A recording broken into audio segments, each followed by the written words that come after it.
শুভ দুপুর বন্ধুরা, চলো আজকে নতুন একটা ভিডিও নিয়ে এসেছি। আজকে পনির পোস্ত করবো, কীভাবে করি তোমরা দেখতে থাকো। এদিকে দেখো হলুদ আর নুন একটু হালকা করে মেখে রাখলাম পনিরের মধ্যে। তারপরে এদের কড়াইতে দেখো তেল দিয়েছি, তেলটা যেই গরম হয়ে গেছে আমি পনিরগুলো ছেড়ে দিলাম। ওদিকে তো মশলা করে তোমাদের দেখালে আমি কী মশলা করেছি। একটু পোস্ত আর কাঁচা লঙ্কা বেটে দিয়েছি, টমেটো কুচি রেখেছি। হালকা করে ভাজো, খুব একটা বেশি ভাজবে না বন্ধুরা, যেন আর মানে নালে শক্ত হয়ে যায় বন্ধুরা। দেখ আমার পনিরটা ভাজা হয়ে গেছে, আর পনিরটা হলুদ নুন দিয়ে মেখে রেখেছি, কারণ পনিরটা মানে কোনো একটা ভাঙবে না তেলে দিয়ে বন্ধুরা। যাক কথা বলতে বলতে আমার পনির ভাজা হয়ে গেছে, তোলা হয়ে গেছে। দেখো কড়াইতে একটু কালো জিরা সোমবার দিয়ে আর মশলাগুলো দিয়ে দিলাম। কাঁচা লঙ্কা, পোস্ত, হলুদ, একটু নুন আর কাঁচা লঙ্কা চেরা দিয়েছি কড়া দিয়ে, একটু নাড়িয়ে তারপরে টমেটো কুচিগুলো মধ্যে দিয়ে দেবো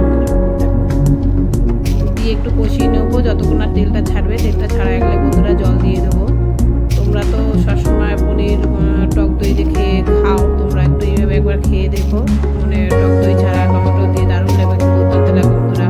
কারণ পনিরগুলো এতটাই সফট হয়েছে, মানে তোমাদের বলার মতন না। খেতে তো হেভি হয়েছে, দারুণ হয়েছে।